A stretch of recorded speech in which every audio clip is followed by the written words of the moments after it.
All right. Well, hello and welcome to today's session.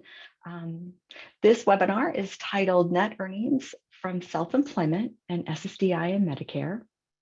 My name is Molly Sullivan. I'm with Griffin-Hammis Associates, which we call GHA for short. GHA is an organization that's been providing training and technical assistance for over 30 years. To individuals and employment organizations and programs across the country to become self-employed and small business owners. For this webinar, I'm joined by my incredible colleague, Sierra Ladroma. Sierra will be monitoring the chat throughout the webinar. And on that note, if you haven't already opened the chat box, please do so. You can open the chat by clicking the icon that reads chat on the bottom of your Zoom control panel. Please use the chat to ask questions, share ideas, leave comments. We'll absolutely be stopping for Q&A a couple times during this webinar. So if you post a question in the chat, just know that we're going to do our best to tackle it during one of the Q&As. Lastly, I want to thank the U.S. Small Business Administration and the National Disability Institute in leading the Community Navigator Pilot Program, which creates the space for this webinar. While the webinar is funded by the U.S. Small Business Administration, all the opinions and conclusions and recommendations that we express here are those of ours, the authors, and do not necessarily reflect the views of the SBA. At the end of the webinar, we'll share information about upcoming events, and the National Disability Institute team will share information about the resources available through the Small Business Hub website. All right, so with that, let's take a look at the plan for our time together today.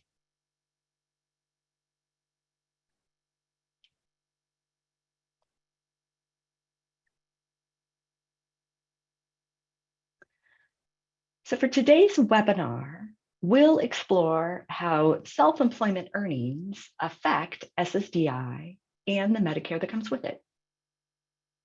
To tackle this topic, I'll take a few minutes to make sure everybody knows what SSDI is and what the related Medicare is.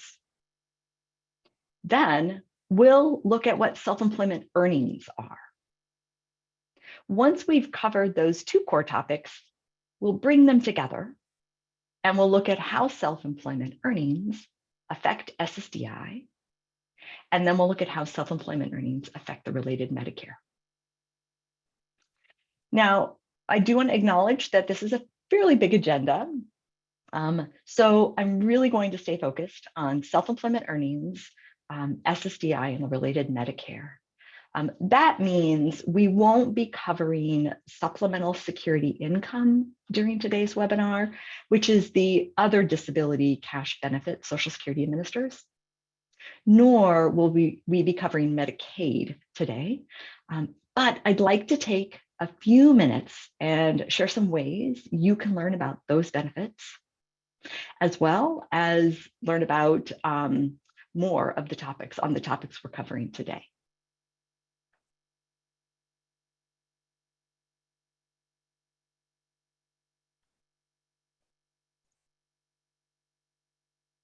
So for starters, I'd like to point out that we have more webinars about benefits and self-employment.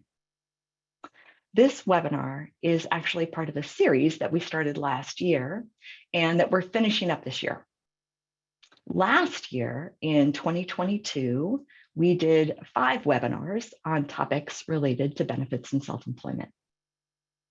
The first one was really just a basic overview of the common public benefits, which explained a lot of like the eligibility rules for Social Security disability insurance, SSDI. Also, we covered in that webinar Medicare, eligibility for supplemental security income, and Medicaid. In the second webinar that we did last year, we addressed common business structures and some of the key considerations in choosing a business structure when receiving SSDI, Medicare, SSI, and Medicaid. The third webinar we did was about Social Security's plan to achieve self-support, or PASS for short, and how PASS can help some people pay for business startup expenses. The fourth webinar we did was about self-employment resource exclusions, which explained ways that you can get business assets like bank accounts and equipment excluded from counting towards the resource limit with financial need-based benefit programs. So that webinar explored the work incentive called Property Essential to Self-Support, and also explored the ABLE accounts as a tool. The fifth webinar that we did explained the concept of net earnings from self-employment and how they're calculated. Now, I'm going to be touching on that topic, the topic of net earnings from self-employment, or NESE, today.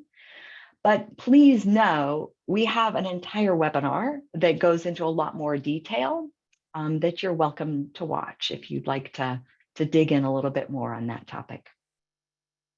Now, so far in 2023, we've done one webinar on benefits, which covered the effect of self-employment earnings on supplemental security income and the related Medicaid. You can access all of the webinars we've done so far on the Disability Small Business Hub website on the events page. And Sierra, when you get a minute, if you could pop a link to the events page in the chat box, that would be great, so folks can grab and save that. Now, during the remainder of 2023, we'll be doing 3 more webinars, and 3 more webinars that will be covering benefits and self-employment. And those include the one that you've joined today, which is about SSDI and self-employment. Then we also have one that we're going to be doing in the coming months that's about reporting self-employment income for the SSI program, and another on reporting self-employment income for the SSDI program.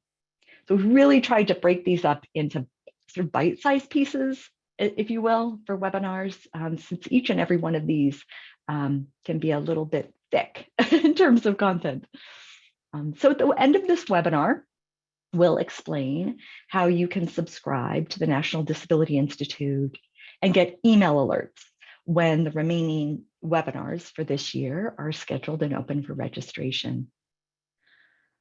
Now, while the webinars can be a great way to build your knowledge, for sure, if you or someone you work with would like one-on-one help understanding how work will affect benefits, I encourage you to reach out to a benefit planner. And I'd like to just take a minute and make sure everybody has an understanding of what a benefit planner is and how to access their help.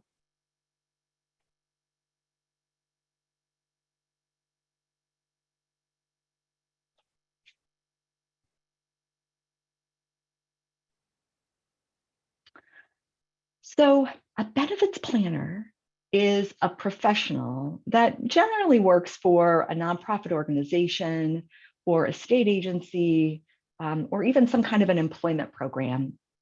And they specialize in understanding public benefit work rules.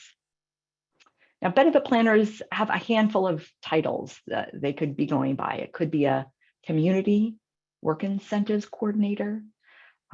It could be a benefits counselor, could be a benefits planner,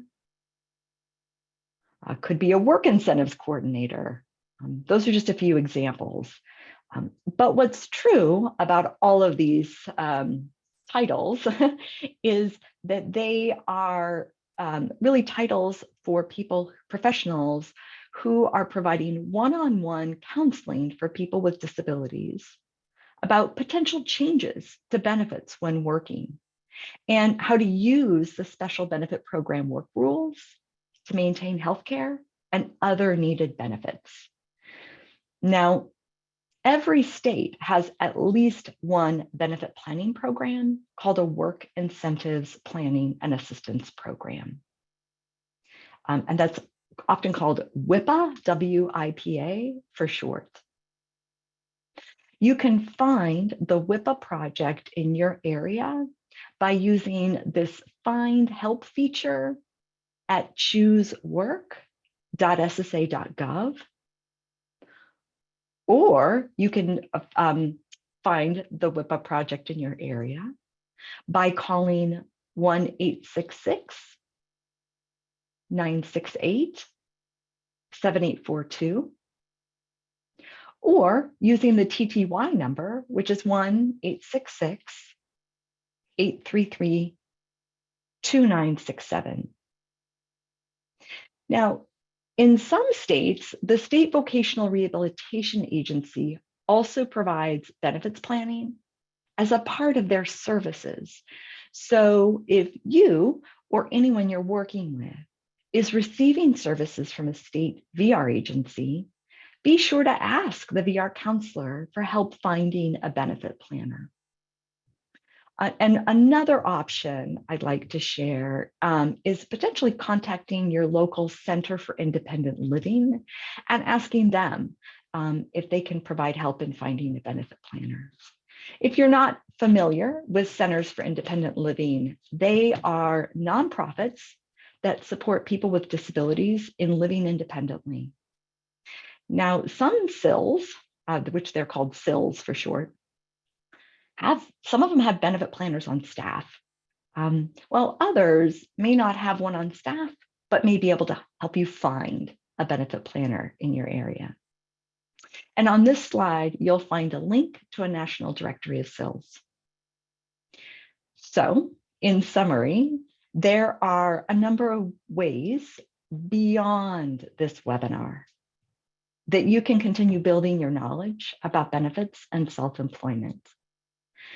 So as you listen to the information that I'll be sharing with you, rather than trying to take on learning all the details, set a goal to simply gain a better understanding of the basics.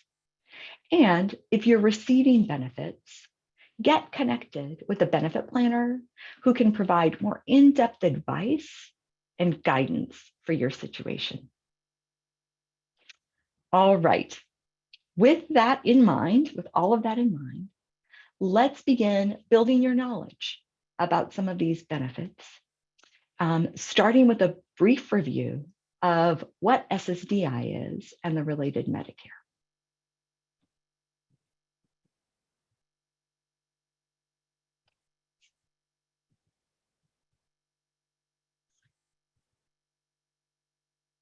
So Social Security Disability Insurance is called SSDI for short. It is a monthly cash benefit, and the benefit is based on a person's previous work and earnings, and it's administered by Social Security. There are two eligibility rules for SSDI. First, a person must meet Social Security's definition of disability or blindness. Second, a person must have reached insured status, which simply means the person must have worked and paid enough into the Social Security Trust Fund.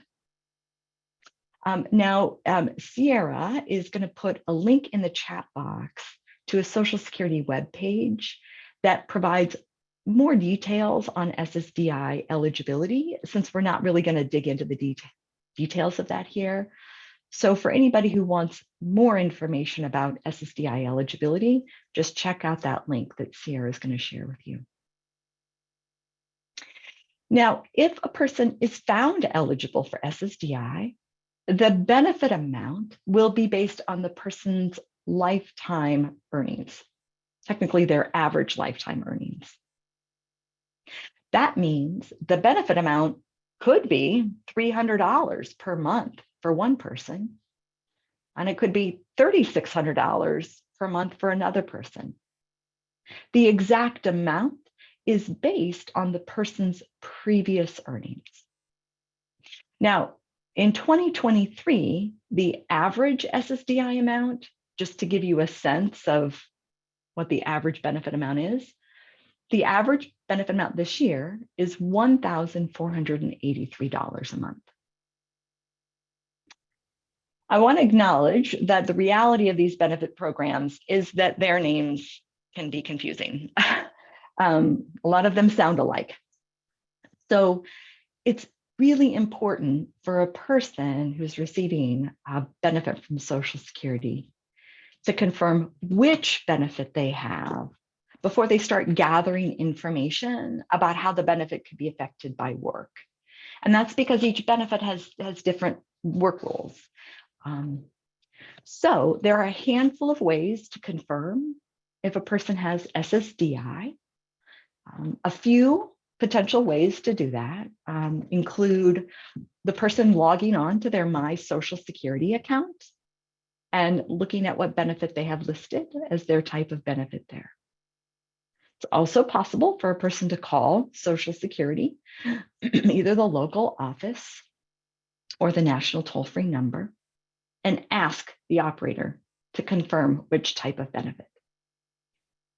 It's also possible a person could look at recent letters they got from Social Security that indicate which benefit they have.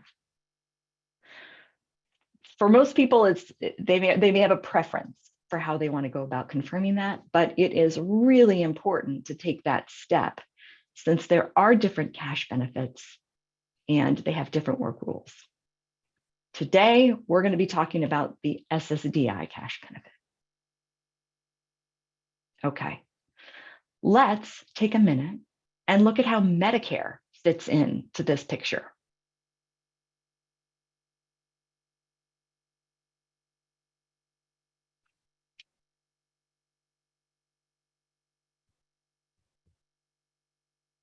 So Medicare is a federal health insurance program. Now, Social Security handles the eligibility process for Medicare, but most everything else about Medicare is administered by the Centers for Medicare and Medicaid Services. Now, to be eligible for Medicare, a person must fit into a Medicare eligibility group. Now, the eligibility group most people know about is the one that's for people who are age 65 or older. In fact, the vast majority of people who get Medicare are getting it because they fall into that age 65 and older group.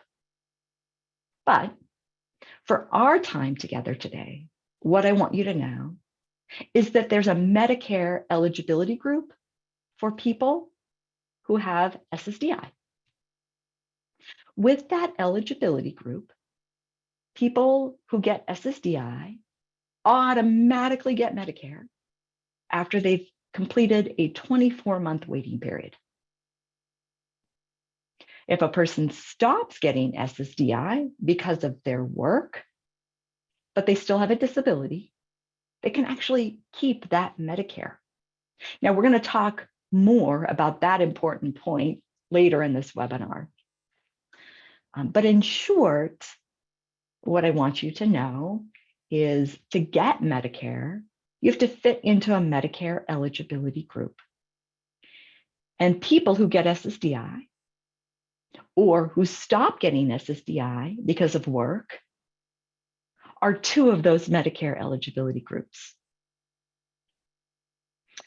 If you'd like to learn a bit more about Medicare eligibility, I recommend reading some of the information in a CMS publication that's called Medicare and You. It's a great publication filled with lots of information. And so Sierra, if you can, when you get a minute, drop a link to that Medicare and You publication in the chat box for those who would like to read a little bit more about Medicare eligibility. Okay, one last detail about Medicare. To confirm or to find out if you have Medicare, you can go about that a couple ways. You can log into your My Medicare account, which is something you do through Medicare.gov. You can also call the Medicare toll-free number, which is easy to remember. It's 1-800-Medicare.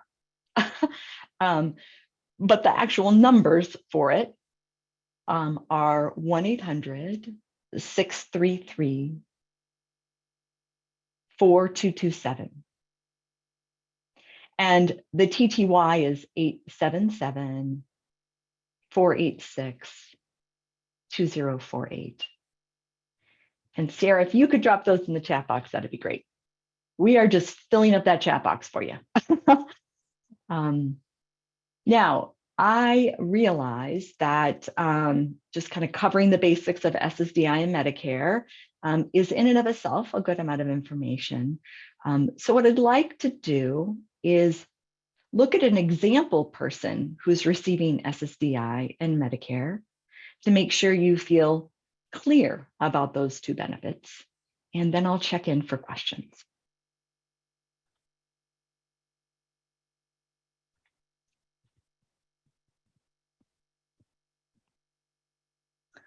Okay, so our scenario person is Jana.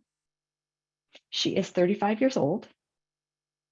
She was diagnosed with multiple sclerosis and stopped working because of it at the age of 32.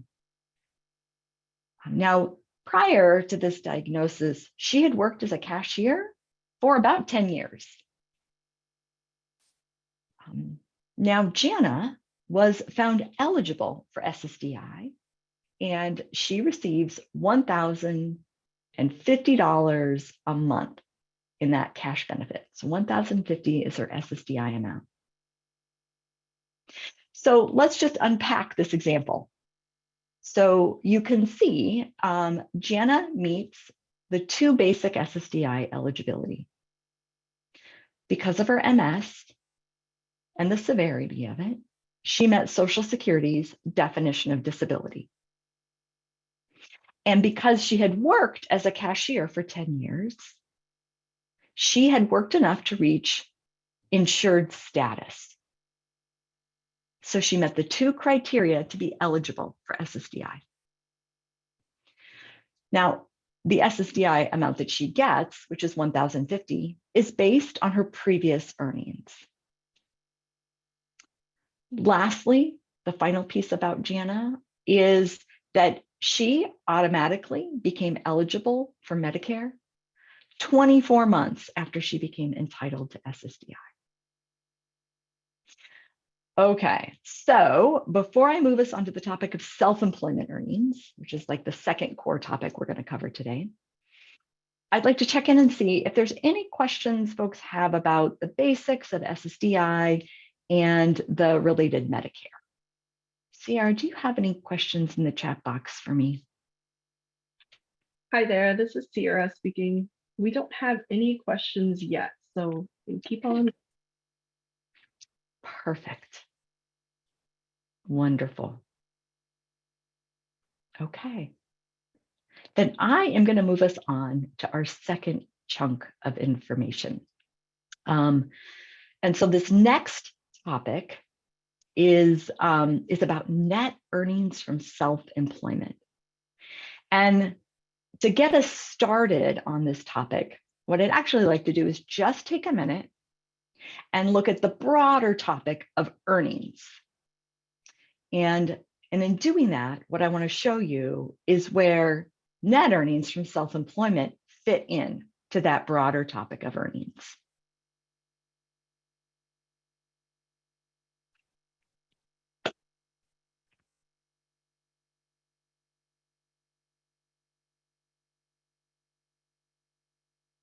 Okay, so for the sake of this webinar, I want you to think of earnings as being money that a person gets for work that they perform. Now, in the United States, the majority of people are employees of a company or organization, and they get their earnings from an employer. Now, in this situation, it's easy to determine a person's earnings. The employer generally pays an hourly wage or a salary and gives the employee a paycheck at regular intervals. It may be once a week, it may be once a month, but essentially we have an employer giving a paycheck to an employee. For Social Security purposes, generally, the gross wages from the employer are the person's earnings. So for example, let's say I work for a company that is offering pet grooming services, like dog washing. We'll pretend I'm one of the dog washers. So I work, in this example, 100 hours over the course of the month, and I get paid $13 an hour. That means I would earn $1,300 for my work that month. That's my gross wages that I'm paid by the company. Now, this arrangement is often called wage employment because the employee is being paid a wage by their employer. So, what about someone who owns a business? What are their earnings? Generally, one of two situations can occur. Either the business owner sets themselves up as an employee of the business, in which they actually get a paycheck from their own business because they've set themselves as an employee, even get a W-2 from their own business at the end of the year. Or the second situation is the business owner does not set themselves up as an employee of the business. Now, in the second scenario, where the owner doesn't go through the process of setting themselves up as an employee of the business, it's actually by far the most common of the two situations.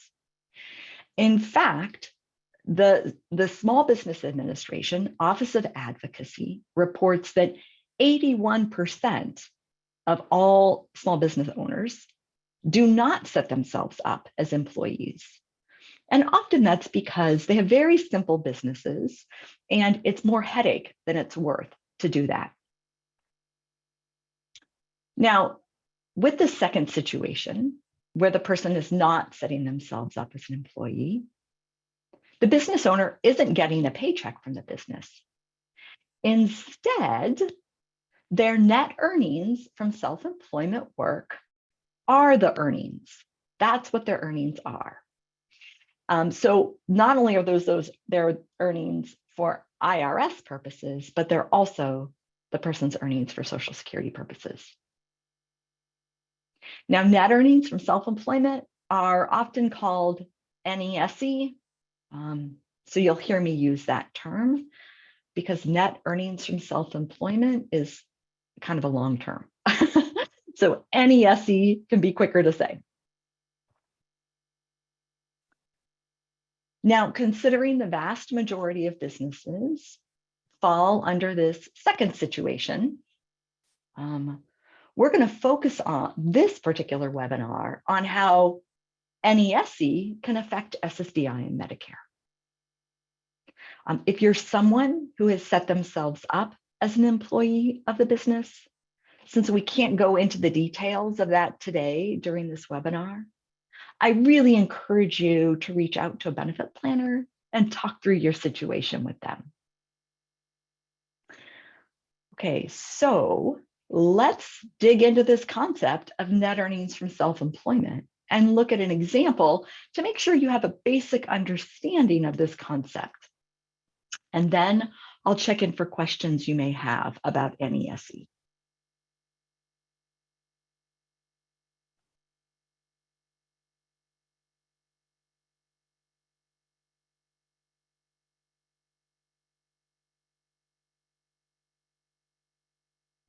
All right, so you now know that when a business owner doesn't set themselves up as an employee in their business, by default, what happens is their earnings for Social Security purposes are going to be the net earnings from self-employment in their business. So what is NESE? To understand NESE, you first need to understand two key terms. The first key term is business revenue. Now, business revenue is basically just the money that the business brings in. Let's say, for example, I'm a massage therapist and I get paid last month $3,000 from all my customers. That $3,000 is my business revenue. Okay.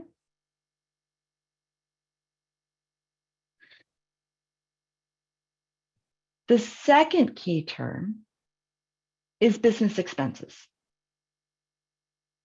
These are items and services that I have to pay for to run my business.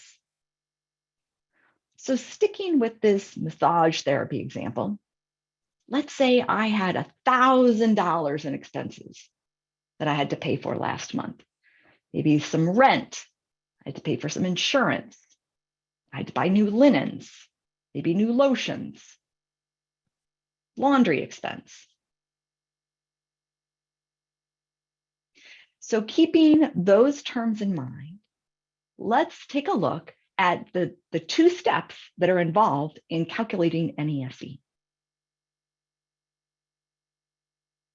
With step one, I take my business revenue and I subtract my business expenses. The result is net profit. In my massage therapy example, if we take $3,000 of business revenue and we subtract $1,000 of business expenses, we get $2,000 of net profit. That's step one. In step two, I take my net profit of $2,000 and I multiply it by 0.9235, which is really just a deduction that accounts for the fact that as a self-employed person, I end up having to pay more in Social Security taxes than people who are wage employed. So it's a deduction to kind of even the playing field.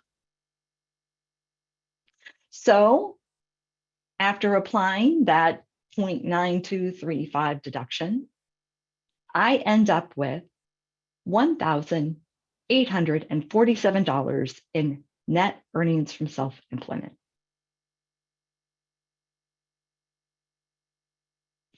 Now, for the SSDI program, Social Security is looking for the value of the work I performed in a given month. That's how the SSDI program is designed. They want to know the value of the work you did. So they'll use my actual monthly NESE in a lot of cases, but in some cases, they may average my NESE over a period of time. So let's say, for example, in my massage therapy business, I give customers a discount if they buy 10 massages at once. Now, I'll likely be giving that customer massages over a 2 to 4 month period of time to get them all 10 of their prepaid massages delivered. So in the month that they buy the 10 massages, the business revenue doesn't reflect the work I did in that month, right? Because I'm actually doing the work over 2 to 4 months. So in situations like that, it's important to let Social Security know that your revenue for the month is not a good reflection of the work you're doing in that month.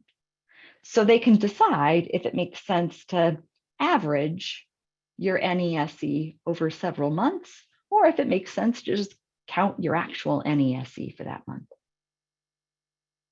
As you can see, it's important for business owners to keep a record of monthly business revenue and business expenses. It's important to do that for many reasons. But if you're somebody who's receiving a Social Security disability benefit, it's helpful for managing that benefit if you've got a record of monthly business revenue and monthly business expenses. Otherwise, Social Security has no option but to average because they won't know what your monthly actuals are. All right, let's take a look at one more example, this time with our scenario person, Jana. Then I'll check in for questions about this NESE concept before we dive into the SSDI work rules.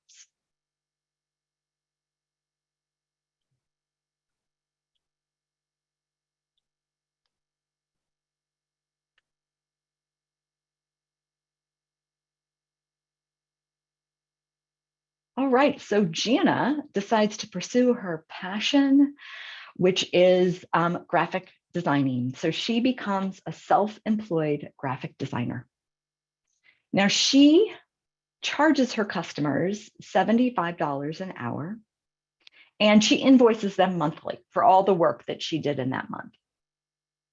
Given that, Social Security is likely to use her actual monthly NESE and not average.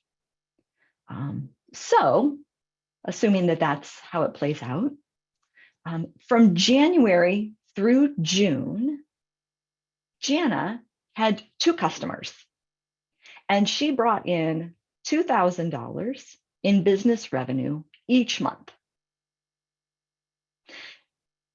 Now, she also had $500 of business expenses each month, like internet and insurance and office supplies.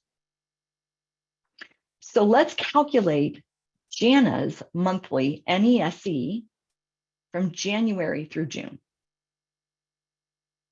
Remember, there's 2 steps. So in the first step, we take her $2,000 of business revenue and we subtract her $500 of business expenses. And the result is $1,500 of net profit in each of those months, January through June. Now in the second step of the NESE calculation, we take her net profit of $1,500 and we multiply it by 0.9235. That result is $1,385 of monthly NESE for January through June. Okay, so that's that amount, the $1,385, is Jana's earnings January, February, March, April, May, and June.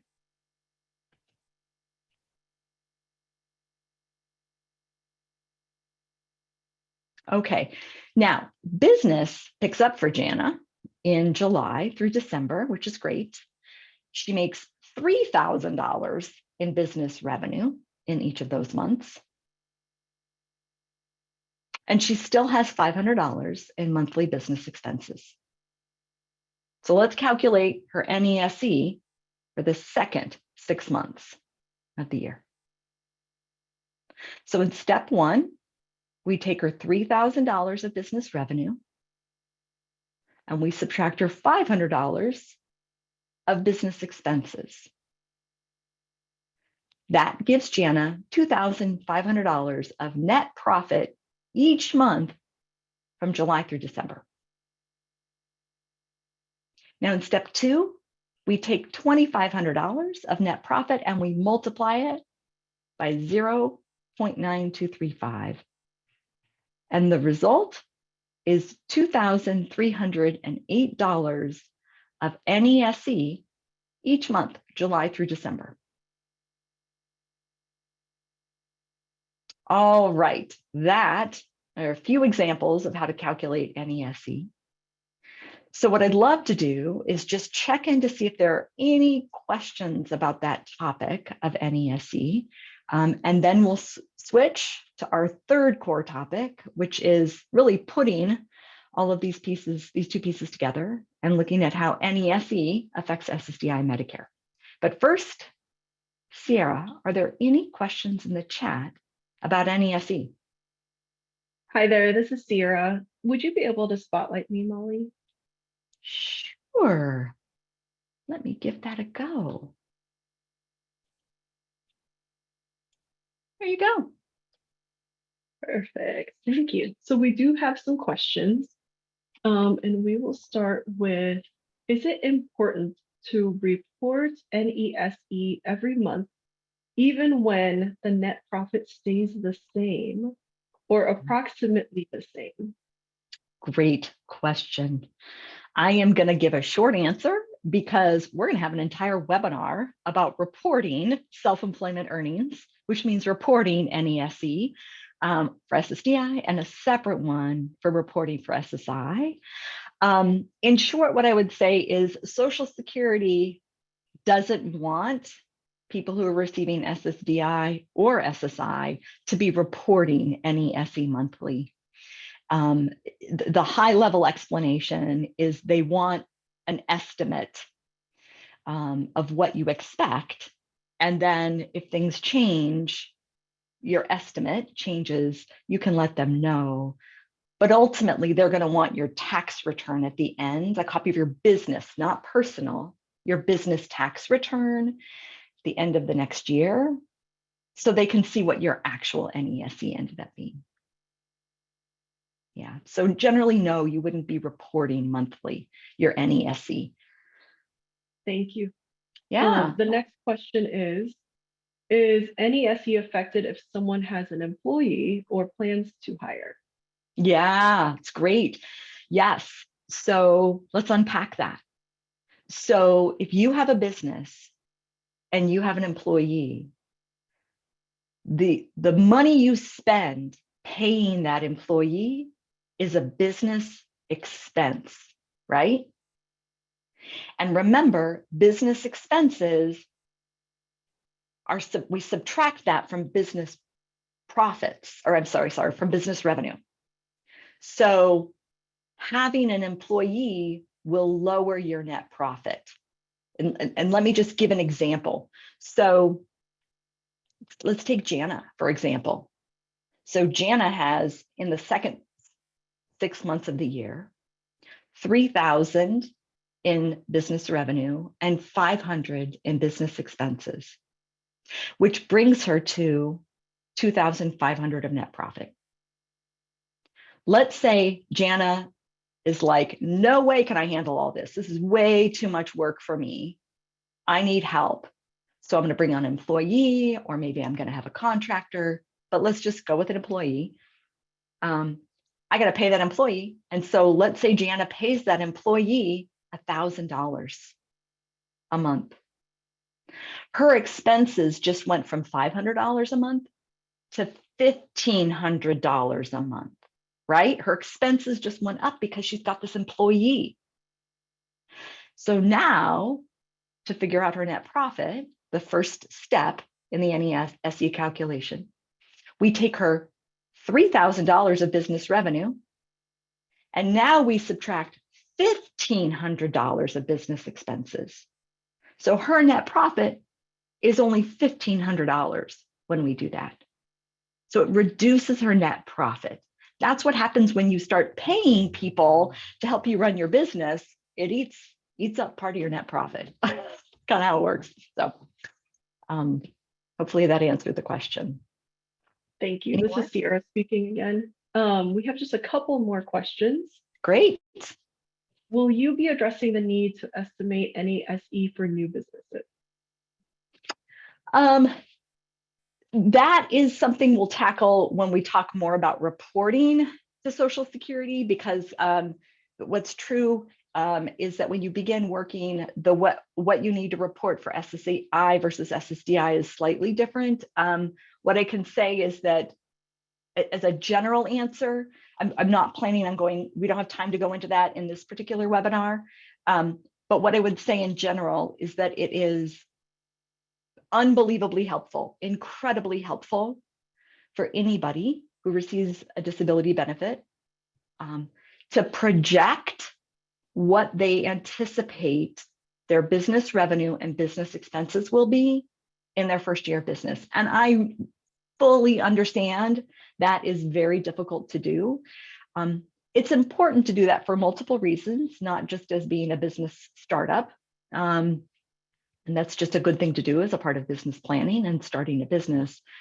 But it is something that is helpful to estimate for the sake of communicating to Social Security what your plans look like, what you're thinking is going to happen, knowing that things can go all sorts of directions, right? You're not nailed to, there's no expectation that it's going to unfold exactly the way you want.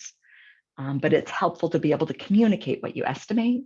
So anybody who's starting the path of self-employment and is about to start getting some self-employment income, it's ideal to estimate what you expect for the year in net revenue and business revenue, business expenses, and therefore net profit. Is there anything more, Sierra? Can I ask two more? Yes, yeah. Let's do it. There is just a question in regards to the example with Jana, and then calculating the NESE.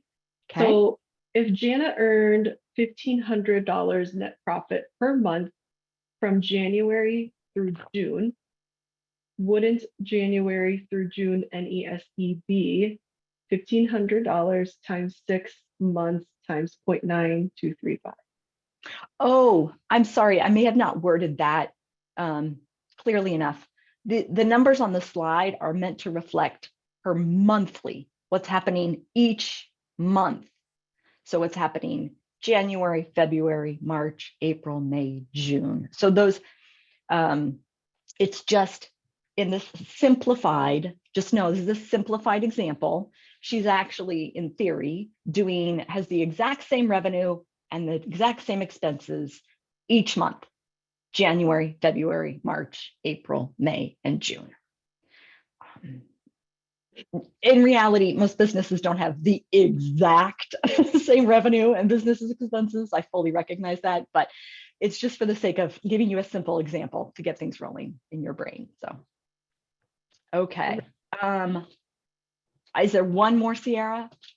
I can go ahead and save these. Okay, great. But we can also just please note that if we are not able to answer your questions live, we're more than happy to reach out to you if you want to just message me your email and your contact information, or we will also be dropping our contact information towards the end of the presentation, so you can feel free to reach out to us. Great. Okay, perfect. I want to make sure we have enough time to cover what's often kind of considered the meat of this webinar. Great. Okay, so let us move on and let's look at how this NESE affects SSDI.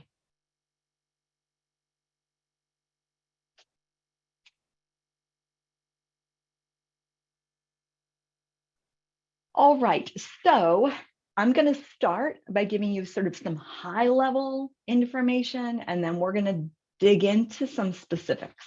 Okay, we're going to drill down. So when it comes to work, the general rule with SSDI is that the person receiving the benefit will either get the entire monthly SSDI amount, or they won't get any of the monthly SSDI amount. It's referred to as an all or nothing benefit. So the key question is, how does Social Security decide if a person, when they're working, will get all their SSDI or none of their SSDI? It's really important to understand so that you can financially plan and make sure that your SSDI isn't going to suddenly stop when you don't expect it to. In general, Social Security compares a person's work activity to what's called the substantial gainful activity guideline. It's a mouthful. So we call it SGA for short. Okay. So the current SGA guideline is $1,470 per month. So that's what they consider to be SGA, substantial work. For a person who has statutory blindness, that SGA guideline is $2,460 per month. This amount generally goes up every year, not always. It's tied to the national average wage index. So kind of depends on what happens to that. It doesn't go down though. Okay, so knowing that there's this SGA guideline that Social Security is going to compare a person's work to, what happens is if a person's countable NESE is above that guideline, they would not be due the SSDI. If the person's countable NESE is below the guideline, they would be due the SSDI. Now, there are some special work rules. They're called work incentives. And they'll allow a person in some situations to actually get the SSDI or keep eligibility status, even when their countable earning, even when their, I should say, their NESE is above the SGA guideline. So those exceptions include the trial work periods and a few SGA deductions that can reduce a person's countable NESE below SGA. Okay, so deep breath. I'm going to dig into a few rules for you here. On the next slide, I'm going to walk you through the 3 phases of these work rules to give you a little bit more detail, to give you a little more meat. Before I switch the slide, I just want to say that these rules can feel a little overwhelming. And so if you're someone who's receiving benefits, I want to reiterate, it's super helpful to get connected with a benefit planner to talk through how it all applies to your situation. So as I share this next bit of information with you, please just try to take in understanding the basics, the basic gist of it, okay? When you're trying to grasp all the weeds and understand all the details, it can become a little overwhelming. So just try to look at the bigger picture and know that you can reach out for help. Okay, so let's look at the more detailed information about SSDI work rules.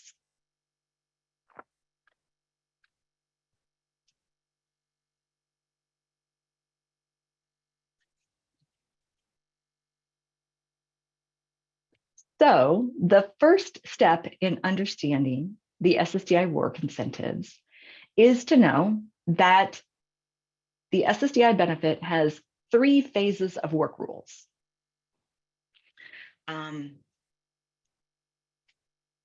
Now, when a person becomes eligible for SSDI, they actually start off in the first phase of work rules. Once you're eligible, boom, you're dropped right into the first phase of work rules. And that first phase is called the trial work period. We call it TWP for short. A lot of acronyms. I apologize. I'm going to try not to confuse you with acronyms. Now, this first phase is the most supportive of the 3 phases. During this first phase, the person receiving SSDI will keep their SSDI no matter how high earnings go.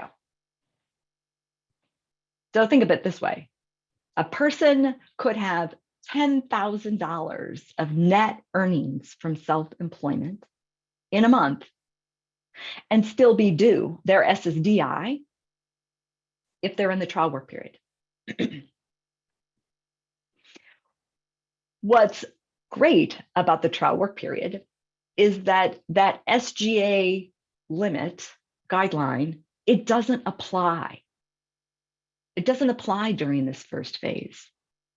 So you keep your SSDI no matter how high your earnings go.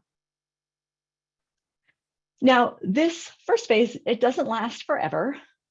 A person's trial work period, this first phase, it will end when they've had 9 months that exceed the trial work threshold. Now, that trial work threshold, when you're self-employed, is 1,050 of monthly NESE or doing 80 or more hours of work in the business. So in other words, if I have $1,200 of NESE, or I work more than 80 hours in my business, I'll use one of my 9 trial work months. Now, it's absolutely fine to use a trial work month. It's okay to use them. It's just helpful to keep track of when you've used them so that you know when they're going to end and you're going to move into the second phase.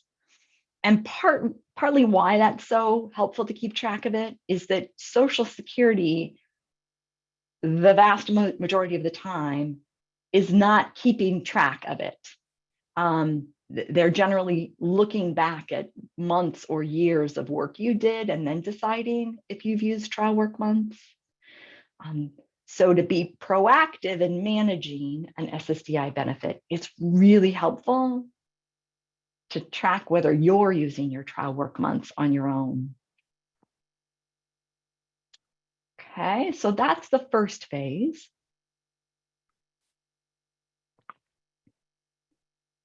So what about the next phase? So this next phase, phase 2, is officially, formally called the Extended Period of Eligibility, or EPE for short. Now, during the second phase, there is some support, but it's not as supportive as that first phase. During this second phase, Social Security begins looking to see if a person's work, if their NESE is above the SGA guideline, or if it's below the SGA guideline. If a person's countable NESE is below the SGA guideline, then they'll likely be due their SSDI for that month. If a person's countable NESE is above the SGA guideline, then they wouldn't be due their SSDI for the month.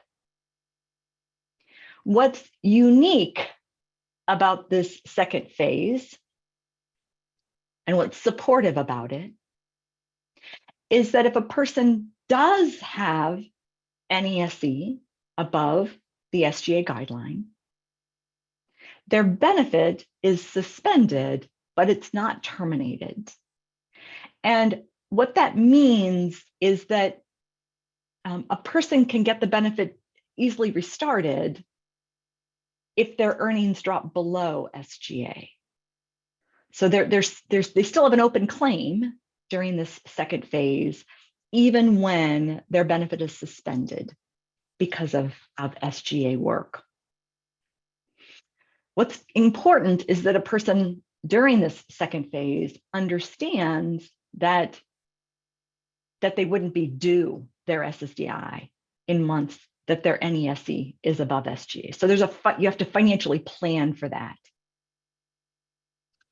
Now this second phase, this extended period of eligibility, it lasts for exactly 36 months. So as soon as your trial work period ends, this extended period of eligibility begins, and it lasts 36 months. Okay, so that's the second phase. key thing is it's a financial decision. Financially, is my NESE going to be so high that it's going to cause my SSDI to be suspended? And if so, is it enough to at least replace my SSDI?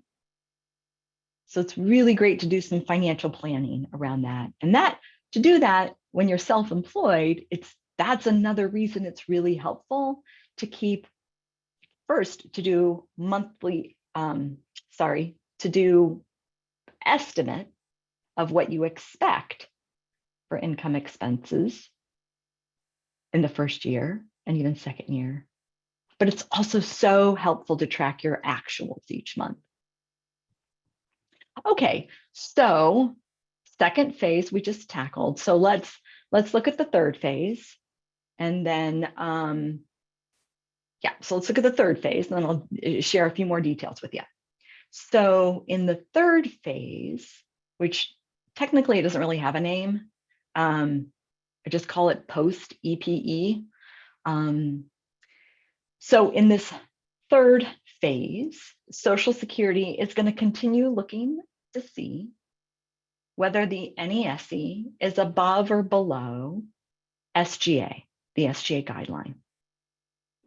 If the person's NESE continues to be below SGA, then generally their SSDI will simply continue. But if a person's work reaches SGA level, then during phase 3, Social Security will stop the benefit, and it actually closes the claim. It terminates it.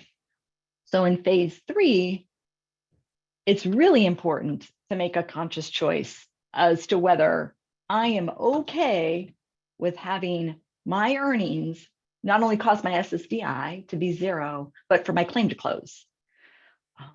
And some people are comfortable with that. They feel like I have got so much promise and opportunity with my business, in some cases it's a job, that I feel confident I'm going to continue to have earnings coming in that replace my SSDI, so I don't need that cash benefit, and I'll have consistent income, so I'm okay with my claim closing. If somebody is not feeling confident that they're going to have consistent income coming in, or if they're going to be able to sustain doing the level of work that is SGA, then it sometimes can be helpful just to take things a little slower and to grow the business a little more slowly, to create a little more stability with income until the business is ready to leap.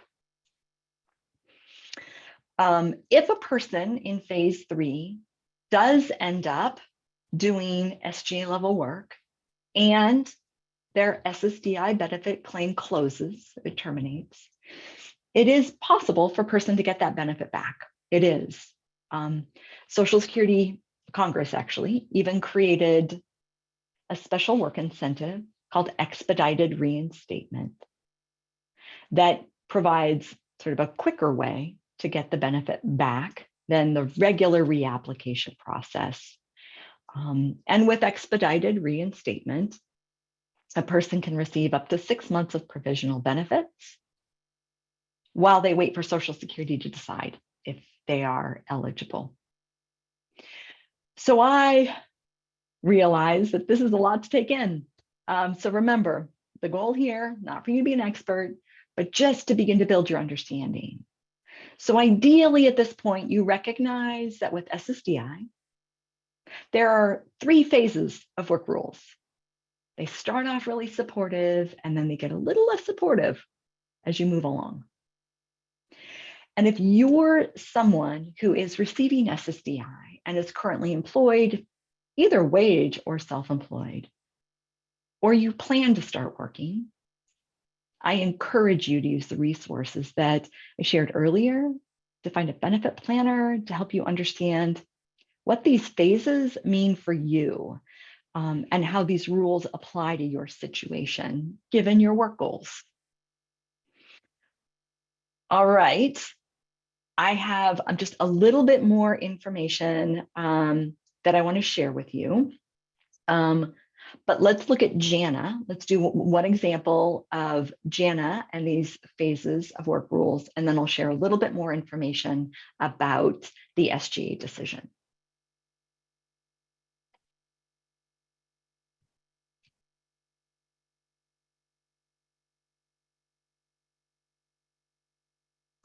Okay, so for the sake of example, let's say that Jana has not used any of her trial work period months before she starts her business. Okay, so that means she has all 9 of these trial work months available to her to use.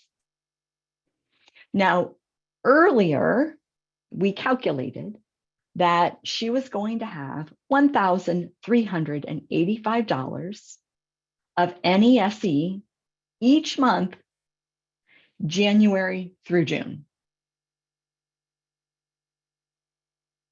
Then she's going to have $2,038 of NESE each month from July through December.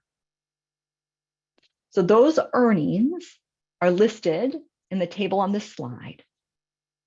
January through June, those monthly NESE are listed on the first row, and July through December earnings are on the second row. So let's think about her using these phases of work rules.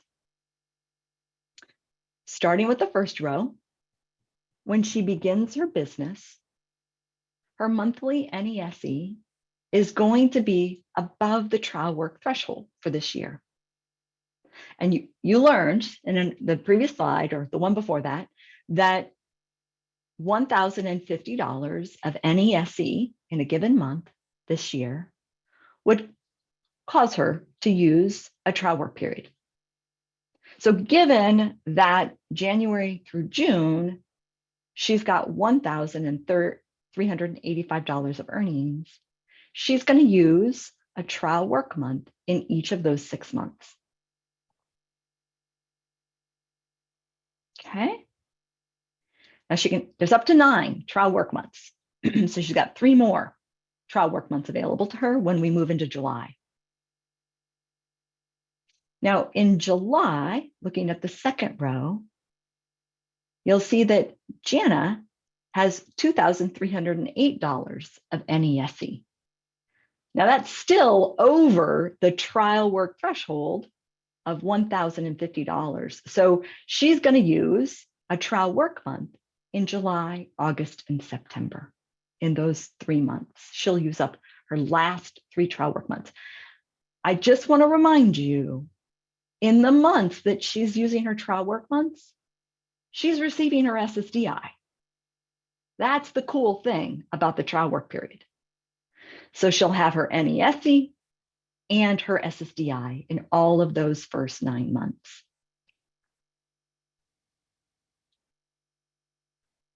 Now you'll see in October, she's moved into the second phase, the extended period of eligibility. And during the second phase, Social Security is now going to check and see if her work is SGA. And they do that primarily by comparing her monthly countable NESE to the SGA guideline. And as a reminder, that's this year, $1,470 a month. So given Jana is earning $2,308 in NESE, it's entirely possible that Social Security is going to find she's doing SGA work. And if that's what they find, remember, in a month during phase 2 that she's doing SGA work, she's not due her SSDI in those months, but her claim is still open. She isn't terminated, her claim is open. So she still has the benefit there to get back if her earnings drop. Okay. Now I want to dig in a little bit to this SGA decision. I just want to take a few minutes to check in with you about that on this next slide. So when it comes to Social Security making the SGA decision, which is what happens starting in October, right? Once she's in that phase 2, they're going to start trying to decide, is this SGA?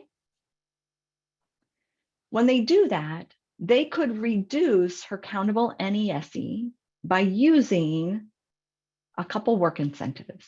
And so I want to walk you through what those are.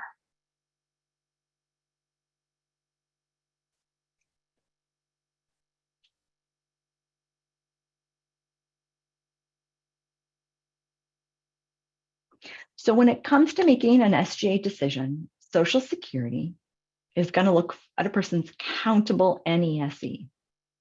You've been hearing me use that term, right? You're probably wondering, what does that even mean?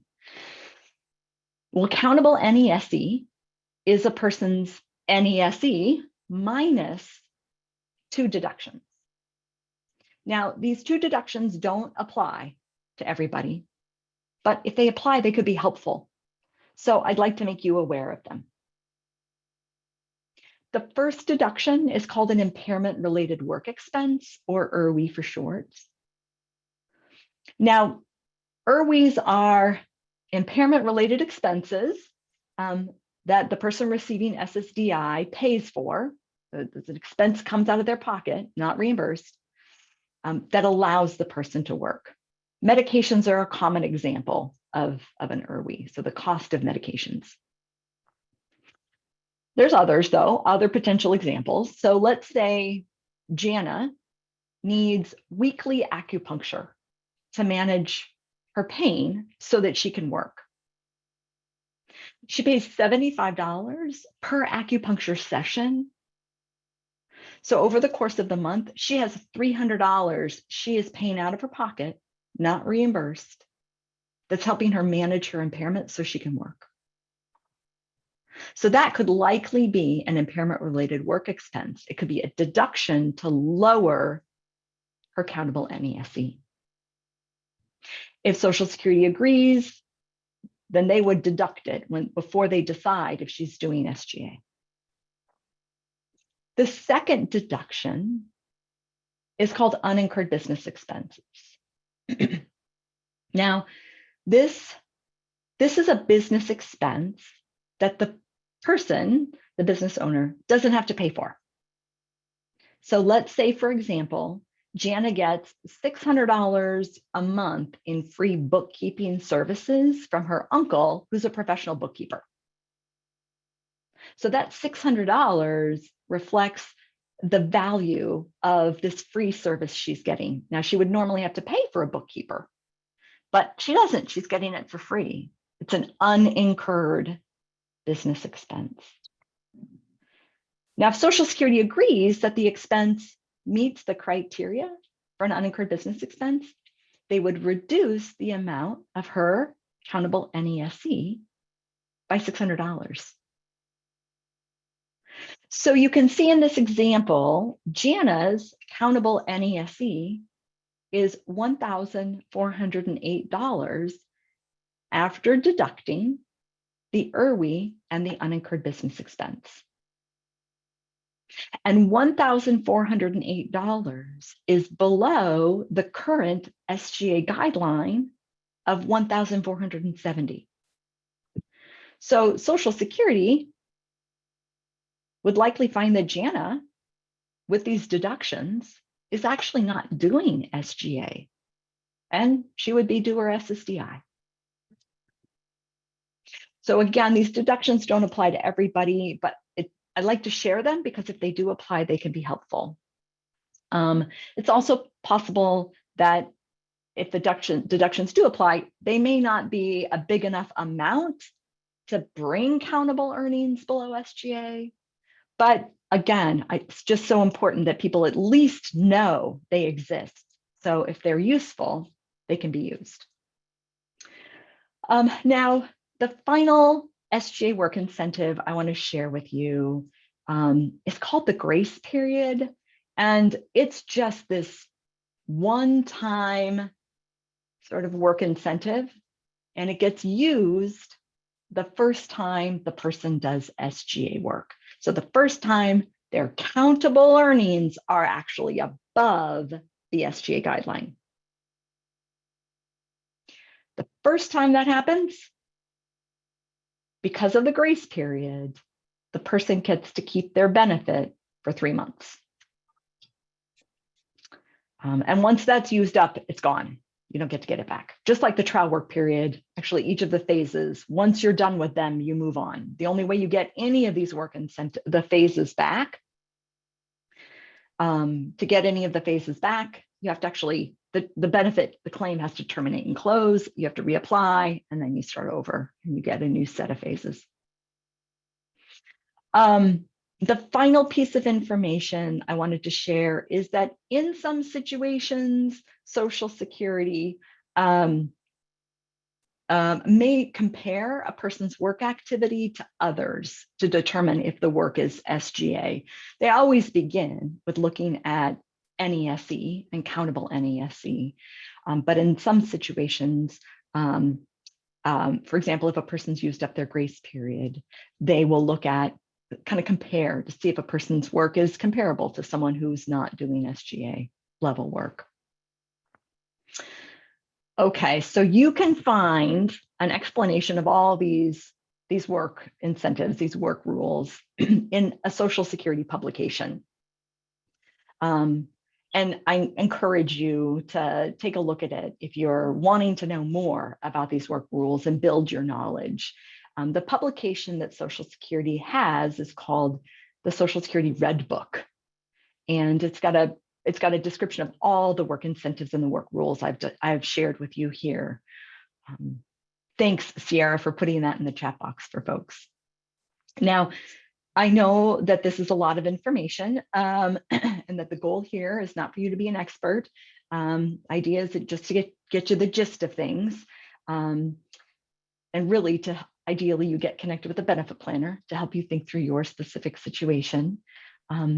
What I'd love to do is just do our final slide and share briefly a little information with you about Medicare, and then open it up for a few questions before we wrap up.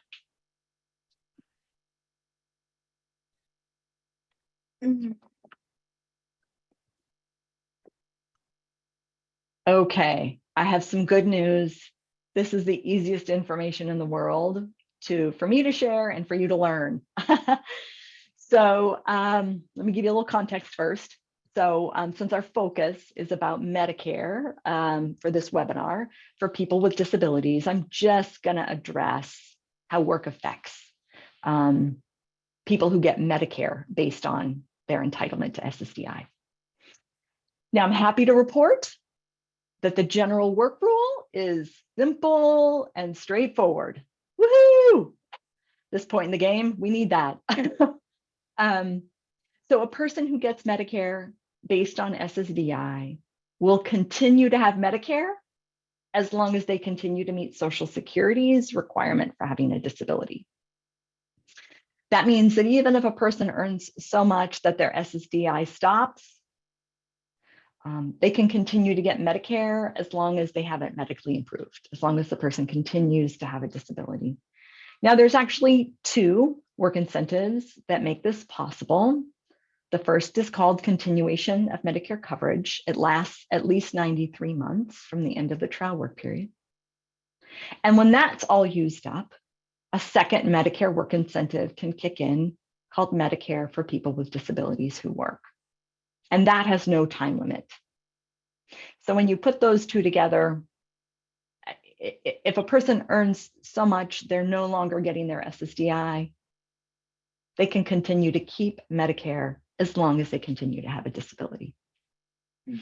And you can read about both of those Medicare work incentives in the Red Book, that Social Security Red Book that Sierra shared with you. All right, so in summary, during our time, before I open it up for final questions, you learned just a little bit about the basics of eligibility for SSDI and Medicare. You learned how NESE is calculated. You learned about the 3 phases of SSDI work rules and how NESE affects SSDI in each of those phases. And you learned that Medicare can continue even if the SSDI benefit stops due to work. Lastly, you learned about benefits planning, which I have encouraged multiple times that folks reach out and access that service if they're receiving benefits. So with that, Sierra, I'd love to open it up for questions for just maybe a minute or two, and then we'll turn it over to the NDI team. Hey there, Molly. This is Sierra speaking. Some of the questions that we have received are a bit more individual based, and we would love to tackle those and talk with you about them. So we can I'll just go ahead and drop your information into the chat, and then you'll be hearing from us soon. But we can go ahead and just for the sake of time, we can go ahead and pass it. Great. Great. And thanks for bringing that up, Sierra. I did want to say, I mean, I'm more than happy to help sort of talk through some questions if folks have them that we couldn't address during our time together. So Sierra's going to drop my contact information, my email in the chat box. Please feel free to reach out to me. I'm more than happy to find a time to connect with you to talk through some of your questions.